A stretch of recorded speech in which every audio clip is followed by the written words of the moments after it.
პირველი არხის დირექტორი ამბობს, რომ სოციალურ ქსელში პოსტების გაზიარების გამო თანამშრომლებს ისევ დასჯის. მიიჩნევს, რომ სწორად მოიქცა, როდესაც მსგავსი ქმედების გამო კონკრეტული პირების მიმართ შესაბამისი სანქცია გაატარა. მას მწვავე კითხვები ბორდის მხოლოდ ორმა წევრმა დაუსვა. ბერძენიშვილი ამ სხდომაზე მეორე ვადით აირჩიეს გენერალურ დირექტორად 6 წლით.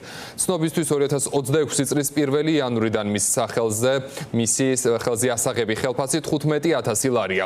მედის ადვოკატირების კოალიციის შეფასებით ბერძენიშვილის ხელმძღვანელობით პირველმა არხმა სრულად უგულებელყო კანონი დაკისრებული მისია და არხი ქართული ოცნების პოლიტიკურ ინტერესებს დაექვემდებარა.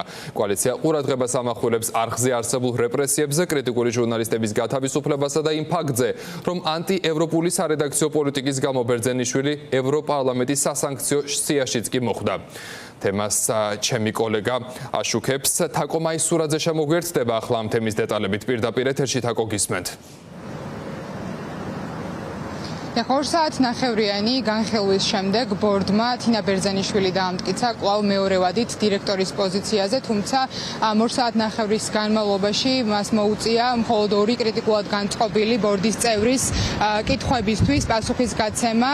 მათ გაიხსენეს ლაშეთ უღუშმა და ლიკა ბასილია-შაბგულიძემ გაიხსენა 6 წელი, როცა თინა ბერძენიშვილი იყო დირექტორი და ის სკანდალები, რაშიც იყო გახვეული, დაუსვეს შეკითხვები იმაზე, თუ რატომ დახურა მან გადაცემები, მაგალითად ნინო ზაუტაშვილის, დავით გორგილაძის, რატომ გაუშვა სამსახურიდან ვასილ ივანოვ-ჩიქოვანი.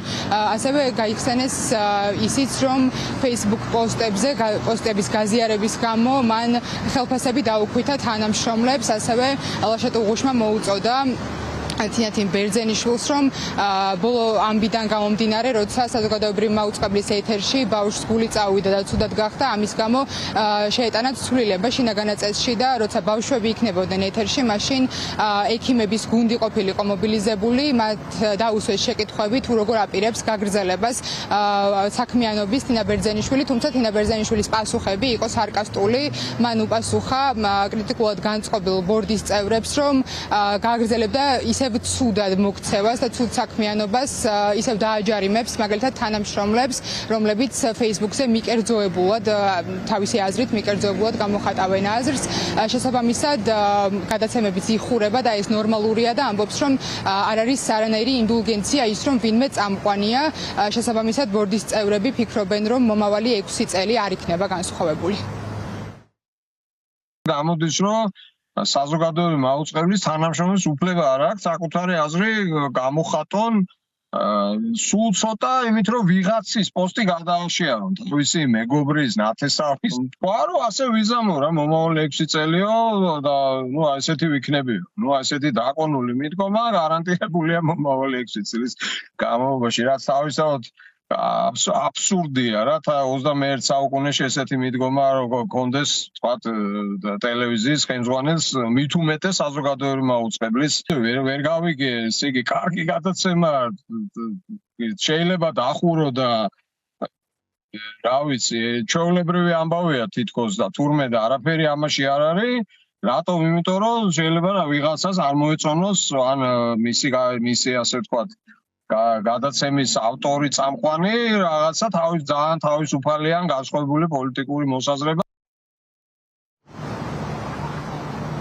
ამ გადაწყვეტილებასთან დაკავშირებით კრიტიკულია მედია ორგანიზაციების პოზიციებიც. მედიის ადვოკატირების კოალიციამ დღეს გამოაქვეყნა განცხადება, სადაც წერია, რომ პირველი არხი საზოგადოებრივი მაუწყებელი ბოლო 2 წელია უკვე იქცა ქართული ოცნების პროპაგანდისტად და მაშინ, როცა ევროინტეგრაცია შეწყდა საქართველოში, ამის გაშუქების ნაცვლად გახდნენ ქართული ოცნების ლობისტები, ასე რომ ვთქვათ, საზოგადოებრივი მაუწყებლის ჟურნალისტები და მამუკა ანდღულაძე ამბობს, რომ სწორედ ამას უკავშირდება ევროპარლამენტის სიაში, სასანქციო სიაში თინა ბერძენიშვილის მოხვედრაც და ამბობს, რომ საზოგადოებრივი მაუწყებელი უნდა ემხრობოდეს ხალხს და უნდა აშუქებდეს ხალხის აზრს და არა პარტიულ ინტერესებს. საზოგადოებრივი მაუწყებლის დირექტორად ხელმოთარჩელი იქნა თინა ბერძენიშვილი, ადამიანი, რომელმაც პირდაპირ უგულოყო საქართველოს კონსტიტუციისა და მაუწყებლობის შესახებ კანონის მოთხოვნები, იყოს ობიექტური, დამოუკიდებელი მედია, მხარი შეუწყოს პლურალიზმს, მხარი დაუჭიროს ევროინტეგრაციის პროცესს. სწორედ ამის გამო, მათ შორის ამის გამო, თინა ბერძენიშვილი შეყვანილი იქნა ევროპის პარლამენტის მიერ დასანქცირებელ პირთა სიაში. საზოგადოებრივი მაუწყებელი არის ტელევიზია, რომელიც უნდა ემსახურებოდა საქართველოს. საქართველოს მოსახლეობა იმსახურებს ნამდვილად უკეთეს საზოგადოებრივ მაუწყებელს, რომელიც არის ობიექტური, რომელიც არის მიკროწვეული და რომელიც ემსახურება საქართველოს მოსახლეობის ინტერესებს და არა ვიწრო პარტიულს ქართული ოცნების სახით. გეტყვით იმას, რომ 2026 წლის 1 იანვრიდან თინა ბერძენიშვილის ხალხფასი 15,000 ლარამდე გაიზარდა და შეგახსენებთ იმასაც, რომ სინთეზის პატიმრების ოჯახის წევრები უკვე რამდენიმე თვეა ითხოვენ ეთერს საზოგადოებრივ მაუწყებელზე, თუმცა თინა ბერძენიშვილი, როგორც ჩანს, მისი პოზიციების შეცვლას არ აპირებს, მაგრამ მაინც საინტერესოა რა იქნება მისი პასუხი აქციაზე მისულ ოჯახის წევრებთან.